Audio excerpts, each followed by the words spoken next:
Wait a second, 2018's almost over and I've only done one Godzilla video so far this year. Well, I better fix that right now, so I'm gonna continue on with... Oh, come on, guys, I haven't even got to the movie yet! Just show the title card.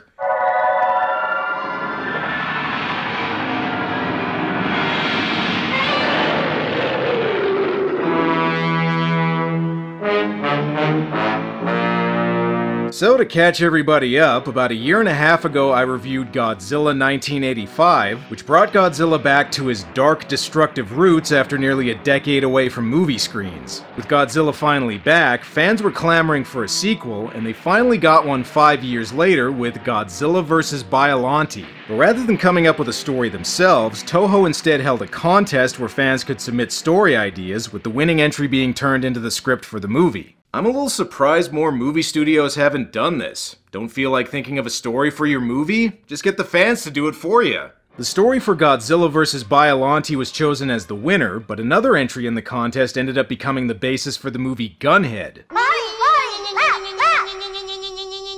Wow, how did that not win? While this isn't exactly one of the more popular Godzilla films, it is something of a fan favorite, and it even came in at number 8 in my top 10 Godzilla movies list. I'm still gonna make jokes, of course, but at least this time I won't have to defend it against Leonard Maltin. Godzilla vs. Biollante, brought to you by... Is Toho gonna block this video, or Miramax? Tough call. Now, movie, no need to open with scenes from Godzilla 1985. I already talked about that one. That movie ended with Godzilla being defeated by getting trapped in a volcano, and this one picks up immediately afterwards. Hey, what do you know, a Godzilla movie with strong continuity. Now if they could only explain what that little trinket Raymond Burr had in the previous movie was supposed to mean. This city, built with the most modern technology, was destroyed in just one day. Yeah, it almost looks like an atomic bomb was dropped on it.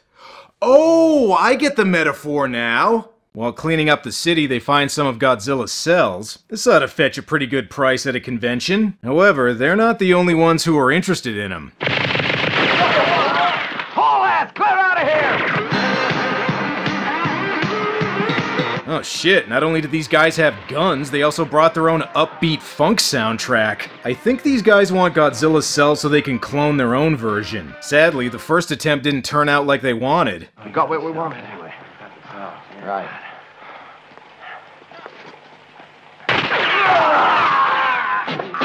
Oh look, they just got killed by Corey Hart. You know, 'cause he wears his sunglasses at night. Okay, actually this guy is an agent for an oil-exporting Middle Eastern country called... Seradia? Alright, to be fair, it only recently changed its name to Seradia. You probably know it better by the name of the Republic of Fakistan. The Seradian government enlists the help of a scientist called Dr. Shiragami who's in the country with his daughter Erica. I guess they had to pack quick since Erica accidentally brought her grandma's clothes. The Seradians want Dr. Shiragami to convert their desert country into farmland, which I guess they need Godzilla's cells for? Recently succeeded in crossbreeding a new variety of wheat. So if we can add self-reproductive genetic information to this from some of these Godzilla cells, an indestructible new super plant will have been produced, Mr. Zellman. This new plant could either end world hunger or completely destroy humanity. But hey, we won't know until we try it, right? Bad news, Doc. Not only did a terrorist attack destroy the Godzilla cells, but your daughter was in there too. Don't worry, just turn her into a cyborg like in Terror of Mechagodzilla. That way we can get some nudity in this movie. Flash forward 5 years and over in Japan they're doing something much more scientific, having psychic girls talk to flowers. Nikki Sagusa. She's the best channeler of ESP that we have at the Mental Science Exploitation Center. It has been shown through a number of experiments over the years. The plants have their own fields of mental energy. Let me guess, the cafeteria at this place only serves granola, right? And that's not the only weird idea here. His latest project is to start a biobank. Yes, I've heard of your father's project. He wants to preserve Nobel Prize winner semen to be used for future production of geniuses. Yeah, they're gonna collect the samples by having the Nobel Prize winners stand in a circle and shoot it onto a girl's face. I don't know why they're trying to get Miki to talk to flowers. The other psychic kids seem to be channeling something much more interesting. All right now, children, let us see what you dreamed of, okay?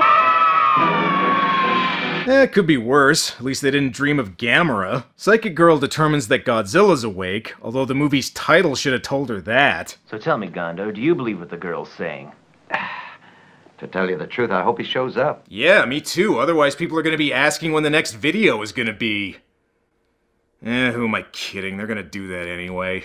Fortunately for Japan, if Godzilla does come back, this time they have a weapon. Bacteria that eats nuclear material has been developed by our scientists here. Yes, totally. That's why it can work against Godzilla, who feeds on nuclear energy. Listen, fellas, I appreciate the effort, but unless you're able to turn that bacteria into a giant monster to fight him, I'm not sure it's gonna work. In order to make the anti-nuclear bacteria, though, they're gonna need some of Godzilla's cells. These are Godzilla cells? Yeah, I got him at G-Fest last year. Now that they've got Godzilla's cells, this guy can go back to perfecting his Pamela Voorhees cosplay. Sounds like you wish Godzilla would show up.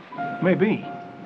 But who knows if it'll show up or not? Again, his name is in the title. They also get Dr. Shiragami to help with the project, but instead of making the anti-nuclear material, he combines Godzilla's cells with a rose that also contains DNA from his daughter. Well, if you can't bring your daughter back to life, just bring her back as a genetic abomination. Seriously, Doc, even the lightning is telling you this is a bad idea. I don't know if Godzilla's about to escape, but I do know some giant moles are bursting from this guy's face. Because they don't have the bacteria yet, they'll have to use their other weapon, the Super X-2. The Super X, if you remember, was the weapon they used against Godzilla in the previous film, which almost succeeded in killing him. In fact, the only reason it didn't was because a storm created by a nuclear explosion in space revived him. In the meantime, though, they've made some improvements. The Super X-2 has been substantially improved with the introduction of the latest onboard supercomputer. Its armor is also the latest. It's twice as durable as the titanium alloy armor on the old Super X. Yes,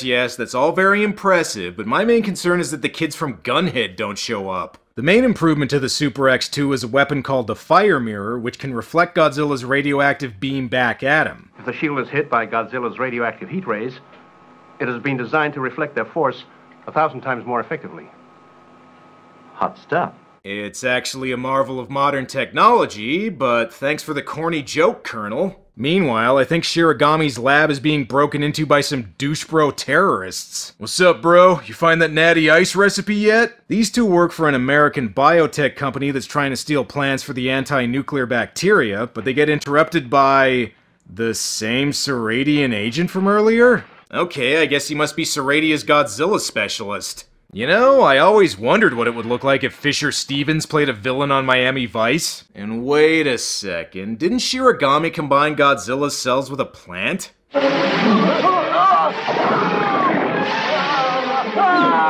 Oh shit, the lab's been turned into a little shop of horrors. Oh well, at least it means I get to do this. Feed me Seymour, feed me all night long. That's right, boy! Jeez, Shiragami better have a good excuse for this. Is this why you'd been keeping the cells in your lab all week? I can explain. I was trying to resurrect my daughter through a Godzilla plant hybrid, and somehow things got out of hand. Okay, take it easy, Miki. You can storyboard the movie later. Right now we got bigger things to get to. I just can't believe it. Biollante's the name. Biollante? My god, it's kinda pretty, actually. What you're seeing there is no ordinary plant. Thanks, Doc. So you did do it. You amalgamated one of Godzilla's cells together with the plant cells. What kind of science you call this? I don't know. Awesome science? They revealed that Erica's soul is inside Biollante. Right now, I'll bet she's wishing her dad let her stay dead. He was crazy to start screwing around with those Godzilla cells. I don't understand what scientists are trying to do nowadays. Well, I mean, that's easy. Find a way to create new Godzilla enemies without resorting to radiation or space aliens. The biotech company also threatens to detonate explosives at the volcano and free Godzilla if they don't hand over the anti-nuclear bacteria. I'm sure this trade will go smoothly.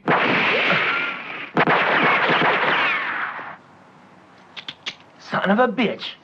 It's that Seradian agent again! Jesus Christ, is this guy the only agent that country has? Well, bad news, the Seradian agent got the anti-nuclear bacteria, but look on the bright side, he also set off the explosives and freed Godzilla, so now you can get more cells if you want to.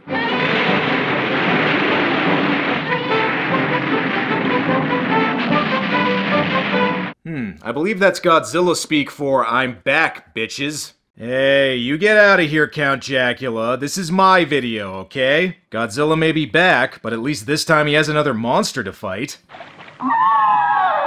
Jeez, Doc, you splice some whale in there too? I can see why this movie decided to mostly stick with the tried and true method of using a man in a suit for Godzilla. Early Japanese attempts at CGI were not very convincing. Speaking of the effects, they're not quite as good here as they were in the previous film, since a lot of this movie takes place in the daytime while Godzilla 1985 was mostly at night. But Godzilla does look a little better here at least. Well, looks like the Japanese military's failed once again. Better send out the Super X2. Colonel Kuroki reporting for active duty, sir.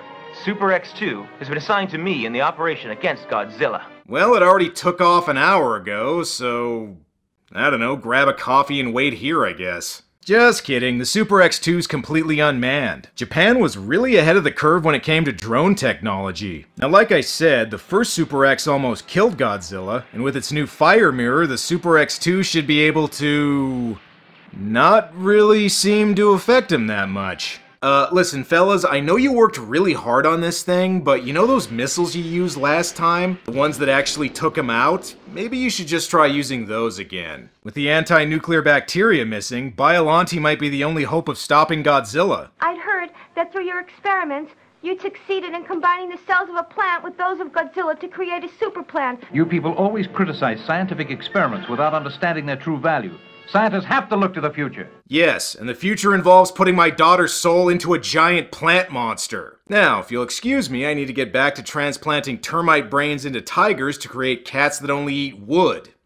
You know, for science. And I've got some bad news about your genetic monstrosity. Maybe it's no longer Erica's spirit, Doctor. You mean Biollante's just a... Biollante is just a cross between a plant and Godzilla. Oh man, nothing ever goes right when I try to play God. And that's not the only bad news. Godzilla's coming. Yeah, you're in a Godzilla movie. I don't think you need to be psychic to know that. Godzilla also damages the Super X2's fire mirror, forcing it to turn back. You gotta love the supposed improvement that's actually way less effective than the original. Godzilla makes his way to Biollante, and he looks really pissed somebody made his cells into a flower. Biollante looks like something David Cronenberg would give to his wife on Valentine's Day. Alright, let's get this battle started. Oh no, not tentacles. I know how this shit works, and you are not Rule 34 in Godzilla in this movie. Did Godzilla come all this way to see Biollante because it knew they were made from the same cells? They're identical, the same thing. Not brother and sister.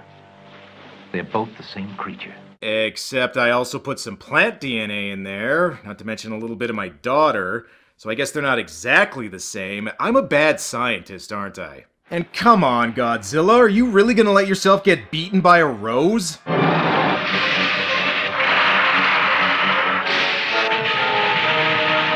Yeah, I guess Biollante's really a pansy. Oh, my mistake. Turns out Biollante's one mean green mother. Not that that's enough to stop Godzilla.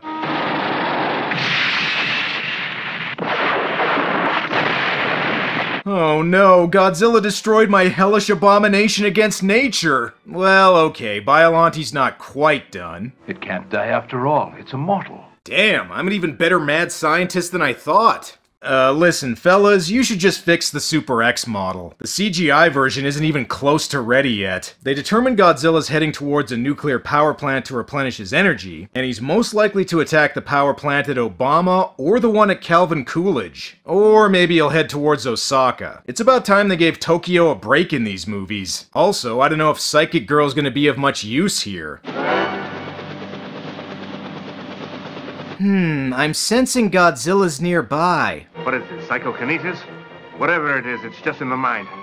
You can't expect that girl to defeat Godzilla. It's too ridiculous. Okay, General, I've seen Godzilla dance, fly through the air, and do a drop kick while suspended on his tail. This is so not too ridiculous. Even if she is a girl, she's a great help to us. I trust her ability in ESP. Okay, just because Miki has the Shining doesn't mean she's gonna be able to defeat Godzilla. I mean, it didn't do Scatman Crothers any good. But maybe Miki can try and communicate with Godzilla.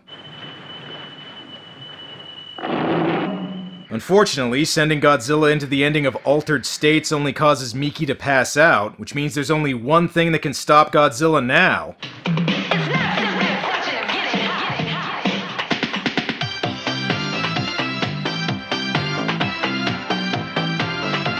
Yeah, that's right, 80s dance pop music. Alright everybody, Godzilla's coming, so finish up any extra office work you have and then leave. Before they evacuate though, these two need to get the anti-nuclear bacteria from Seradian Borat here.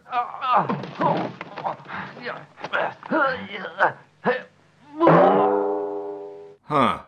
Okay, guess they borrowed that sound effect from a 70s Godzilla movie. This is for Alice Through the Looking Glass, asshole. I guess we'll just have to forget about the anti-nuclear energy bacteria. I want you to make absolutely sure that the Japanese never produce any more of it. Ah, geez, you mean the Seradians are contacting this guy again? Can't you give him a break? After all he's done, I think he's earned a vacation. Pull out! Oh shit, Godzilla's in Osaka and he brought his theme music. While Godzilla rampages through the city, the Super X2 goes to intercept him, but in the meantime the military has another plan to stop him, a few guys with bazookas. Okay, sure, I mean, might as well try it, right? And what the hell are you doing? Don't go inside the things Godzilla's about to destroy. Well, at least the Super X2 is finally there. I'm not sure if this thing will be able to defeat Godzilla, but it does look like it's more fun than that Godzilla SNES game. We're out of missiles, sir. Fire mirror set in. Fire mirror is not functioning properly, sir. We don't have any choice. We've got to pin him down. Okay, again, those heartburn missiles you used last time worked pretty well. The only reason they didn't was because that lightning brought him back to life. Just use those again.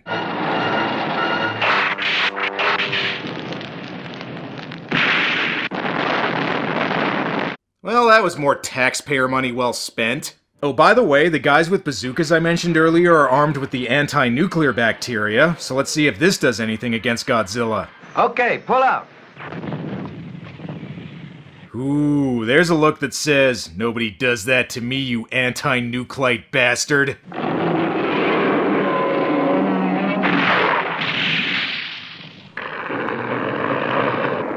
Okay, nobody does that to me more than once. How about that? All this intravenous stuff's no good for you.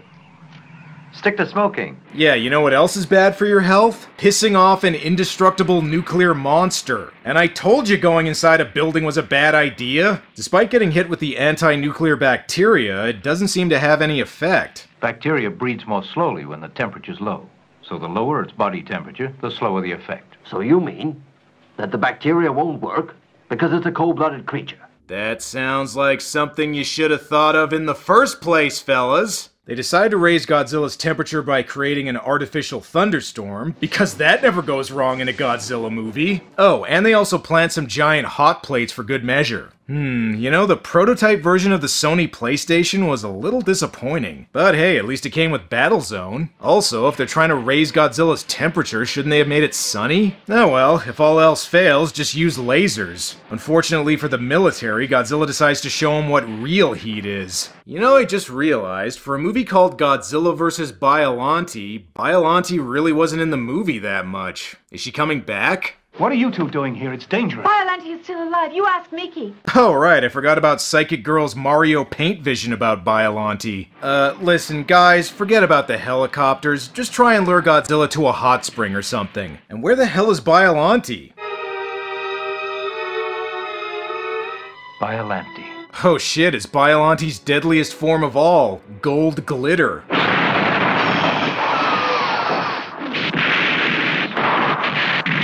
Oh, okay, never mind. Biollante's final form is actually pretty badass. She's even starting to resemble her father a little bit. One of the great things about Biollante is that it showed the Godzilla series was willing to move past the standard man-in-suit techniques and try some more creative monster designs. In fact, she's one of the only monsters in the series to actually make Godzilla look kinda small. The downside is that we don't get the over-the-top wrestling-style monster battles that some of the previous movies had, but what this movie lacks in body slams, it makes up in monster gore.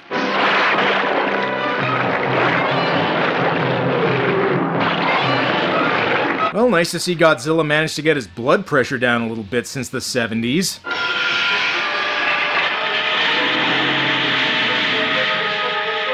Ugh. You know, between this movie and Godzilla vs. Hedorah, Godzilla sure seems to get puked and shit on a lot. Well, that does it, little missy. No daughter of mine throws up on me and gets away with it. I guess I shouldn't be surprised by this. Godzilla does have a history of being an abusive father. Plus, I think he's drunk right now.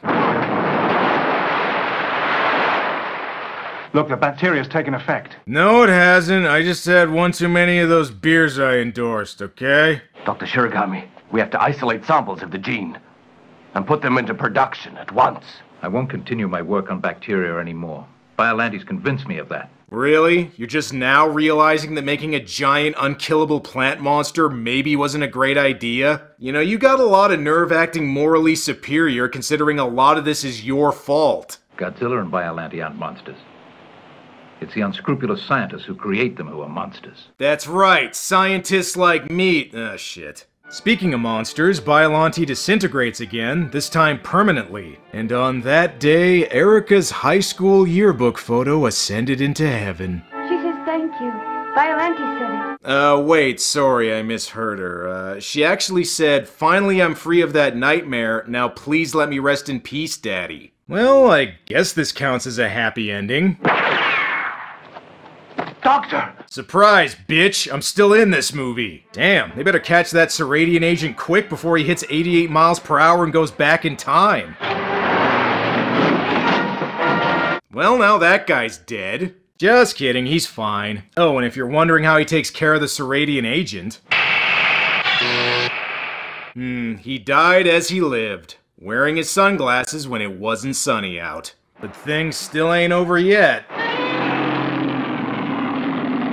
The water must have had an effect on its temperature. Yeah, that's right. You can't kill me. I still have several more movies to be in. Later. As for Dr. Shiragami, he managed to survive by transferring his soul into a hybrid between a platypus and an ice cream sandwich, because science! Despite getting favorable reviews, Godzilla vs. Biollante performed below expectations at the box office, making significantly less than the previous Godzilla film did, and as a result, the next several entries in the series decided to recycle some of Godzilla's most popular foes from previous films rather than creating new enemies for him to fight. Also, unlike the previous movie, it didn't get a theatrical release in North America, instead being released direct-to-video in 1992. Which is a real shame because this is one of the most original and ambitious movies in the entire series. While the first Godzilla movie was an allegory for nuclear weapons, this tried to take the series in a more modern direction by dealing with the implications of genetic engineering, and it's nice that they were able to treat the subject somewhat seriously while still including lots of weird monsters. Since it was released, the movie's reputation has grown considerably, and in Japan it was even voted the best Godzilla movie ever by fans and critics. I wouldn't go quite that far, since the movie does have its flaws. For example, the whole idea of Erica's soul being contained in Biollante is kind of vague and not really necessary, and the plot about the Seradian agent gets wrapped up a little too conveniently, but none of these are enough to derail the whole movie. Those expecting a lot of giant monster action might be a little disappointed since this one is more plot-driven, but Biollante's final form is one of the most awesome-looking kaiju in the entire Godzilla series, which helps make up for it. So there you go, my last Godzilla video of 2018, and if you're wondering when my next one's gonna be,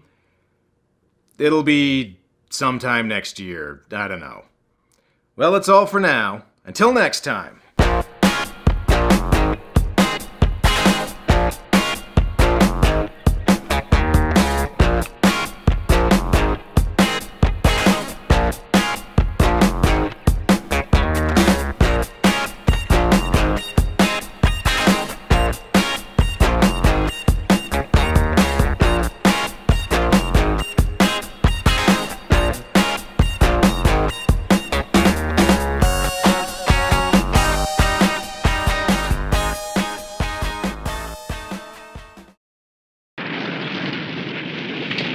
Damn, it's Godzilla.